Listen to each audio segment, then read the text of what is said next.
Oke, Assalamualaikum warahmatullahi wabarakatuh. Kita lanjutkan bahasanya tentang matriks. Ya, di bab 2 ini kita akan bahas tentang matriks. Ya, lanjutin dari bab 1. Nah, sebelum masuk ke materinya, kalau kita lihat di gambar ini ya, ini kalau kalian lihat ini suka ditemukan di bandara ya, atau di airport. Nah, ini ada jadwal penerbangan, ada jadwal check-in, ada jadwal flight-nya. Nah, ini jenis kapal yang terbang. Nah, ini itu akan tersusun berdasarkan apa nih? Kan ada yang mendatar nih, yang mendatar disebutnya adalah baris, yang ke bawah adalah disebutnya kolom. Ya, jadi yang mendatar disebutnya baris, yang ke bawah kolom. Berarti secara gampangnya atau secara mudahnya, apa sih itu matriks? Nah, matriks adalah suatu kumpulan bilangan yang tersusun atas baris dan kolom. Ya, kita mulai dari baris dan kolom. Ya, jadi itu pengertian matriks berdasarkan gambar ini. Nah, bagaimana secara umum? Sebelum kita lebih jelas lagi, ternyata matriks ini juga ada yang menemukan. Itu siapa? James Joseph Sylvester. Pada tahun segini, 1814. Bayangin, tahun segini mereka sudah mulai berpikir menemukan suatu rumus yang bisa digunakan sampai saat ini, gitu ya. Betapa manfaatnya ilmu mereka, gitu ya, bisa digunakan. Nah, terus kata matriks digunakan untuk menunjukkan sebuah susunan bilangan-bilangan berbentuk persegi atau persegi panjang, ya. Nah, sekarang kita masuk ke pengertian matriks. Pengertian matriks, apa itu definisi matriks yang tadi kita jelasin? Ini secara bahasa ya. Matriks adalah sekelompok bilangan yang disusun berbentuk persegi panjang atau persegi. Anggota yang mendatar ditulisnya baris. Anggota yang menurun disebutnya kolom ya. Jadi hampir sama dengan yang tadi di depan ya. Jadi ini definisi matriks secara umum. Nah, contohnya ada toko buku ABC menjual buku matematik, fisika, kimia, biologi dengan jumlah buku sekian. Kita mau buat dia menjadi matriks, ya udah ambil angka dalam tabel 38, 25, 28 sebagai baris 1, 35, 18, 24, 5 sebagai baris 2, 6, 21, 19, 3 sebagai baris 3. Nah, kolomnya adalah 38, 35, 6, 25, 18, 21, 20, 24, 19, 8, 5, 3 sebagai kolom. Berarti ada berapa baris? 1, 2, 3 yang mendatar, yang menurun 1, 2, 3, 4 ya. Jadi baris 3 kolomnya 4. Nah, contoh lagi, suatu SMA mempunyai 3 kelompok belajar, ya. Yang kelompok belajar kelas 10 ada 27 laki-laki, 30 perempuan.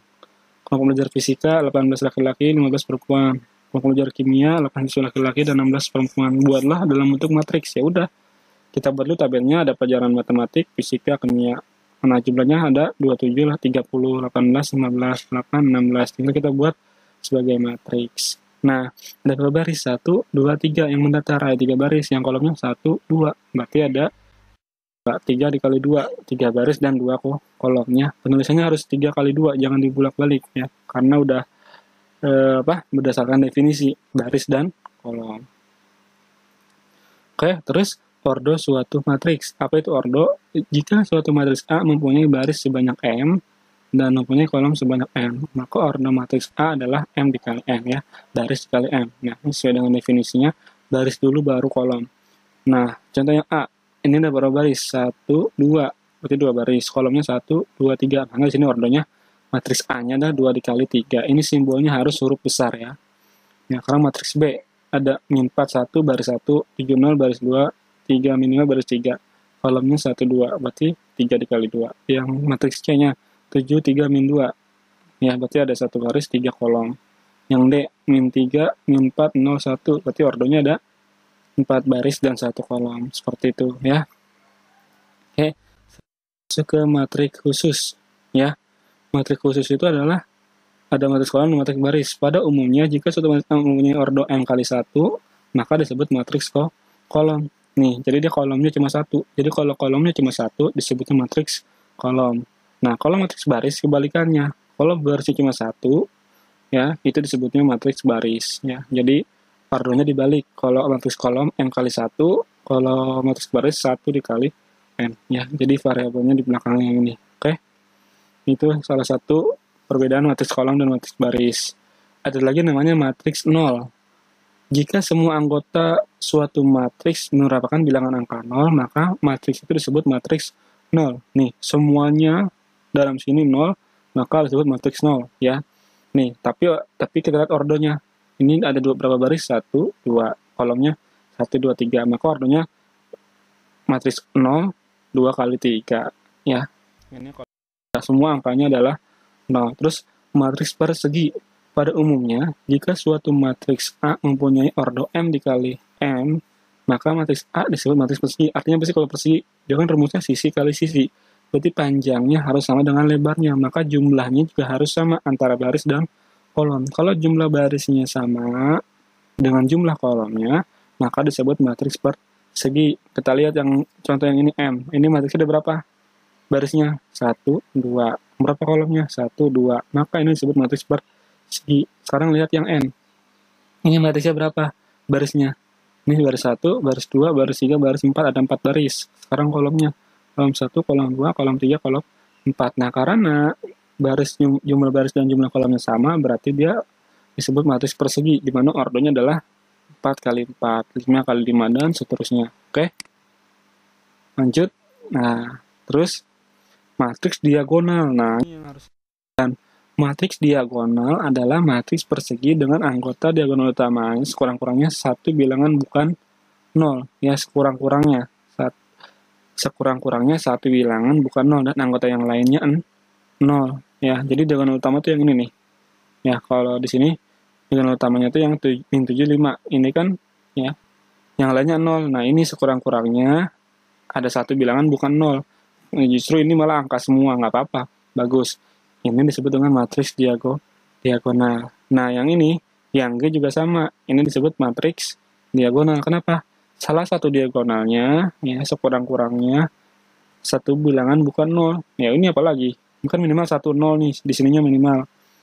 Satu bilangan bukan 0, minimal. Ya, harus ada angka di sini selain 0. Nah, ini malah ada 2, min 3, 1, 5. Terus sisanya 0. Nah, kalau sisanya 0, terus diagonal utamanya ini bilangan, di mana minimal ada satu angka yang bukan 0, disebut ini bilang apa? Diagonal. Ini secara umum. Ya, ini diagonal. A11, A12, A13. Ya. Ini disebut dengan matriks diagonal. Ya. Oke. Terus matriks skalar. Matriks skalar adalah jika anggota A11, A22, dan A33 sama dengan K, maka K suatu bilangan bukan 0 dan 1, maka matriks D disebut matriks skalar.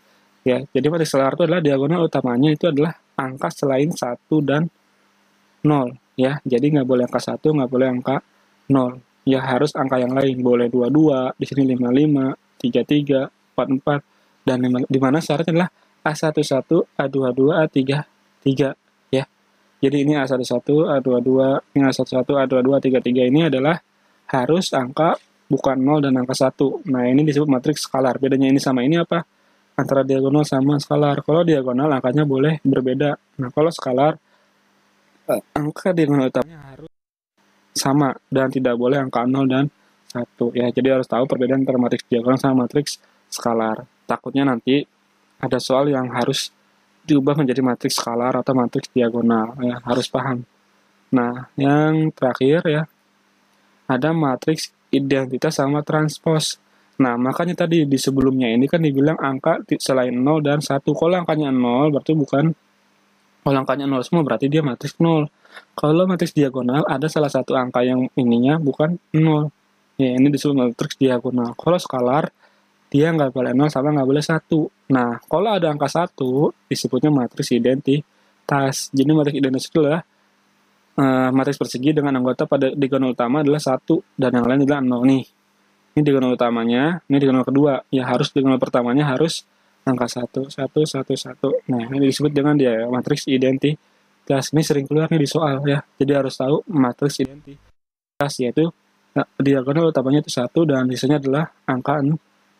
Itu disebut matriks identitas. Nah, satu lagi yang sering keluar adalah matriks transpos.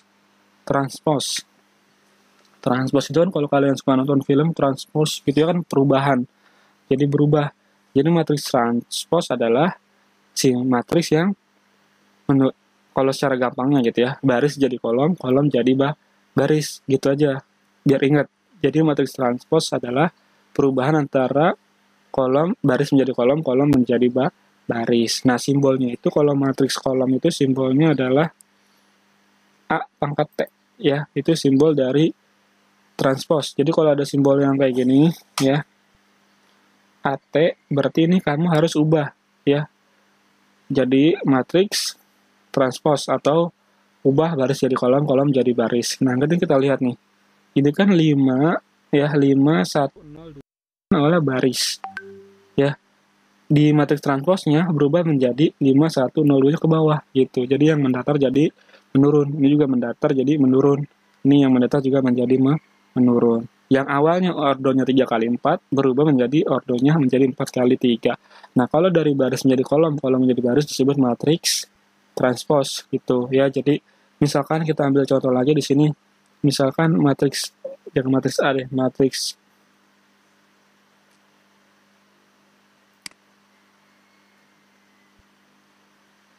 kita contoh misalnya matriks B ya, matriks B aja.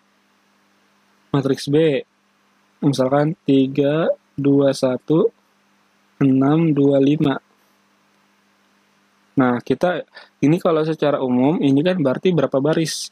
Ya, matriks B ini adalah ordonya ada baris. Ini kan baris 3 6, baris 1 2 2 baris 2. Berarti ada 3 baris. 3 baris, 3 ya, 3 baris dikali berapa kolomnya? Kolomnya adalah 1 2, 3 kali 2 ya. Jadi awalnya ordonya 3 kali 2. Nah, terus disuruh transpose, B transpose, berarti B pangkat T, berarti kamu ubah yang awalnya baris jadi kolom. 36 kan baris, berubah jadi kolom. Gitu. Terus 22 awalnya baris berubah jadi kolom. Terus 15. Nah, berapa ke ordonya? Ordonya adalah ada berapa baris? 1, 2. Nah, terus kolomnya 1, 2, 3. Berarti ordonya menjadi 2 dikali 3 gitu ya. Gimana kalau ordonya 3 kali 3? Ya sama aja, nanti kalau ditranspos juga 3 kali 3, cuma angkanya yang suka berubah gitu ya. Jadi sebelum nanti ada soal, harus tahu dulu dasar-dasarnya ini. Ada matriks transpos, ada identitas, ada matriks skalar ya. Tuh, jadi ada matriks diagonal. Nah, itu nanti akan berguna nanti kalau ada pengerjaan soal ya. Nah, yang sering keluar tuh ini nih, identitas sama transpos. Jadi harus tahu apa maksud dari matriks transpos ya. Jadi pertemuan ini kita bahas dulu pengertian matriks, definisi matriks, macam-macam matriks, dan ciri-ciri matriks. Nah, minggu keduanya kita sudah masuk mulai menghitung matriks dan apa penggunaan matriks dalam kehidupan sehari-hari. Oke, terima kasih atas perhatiannya. Ya, semoga dapat dipahami materi ini. Jangan lupa dicatat ya semua materi yang dari hari ini. Terima kasih. Wassalamualaikum warahmatullahi wabarakatuh.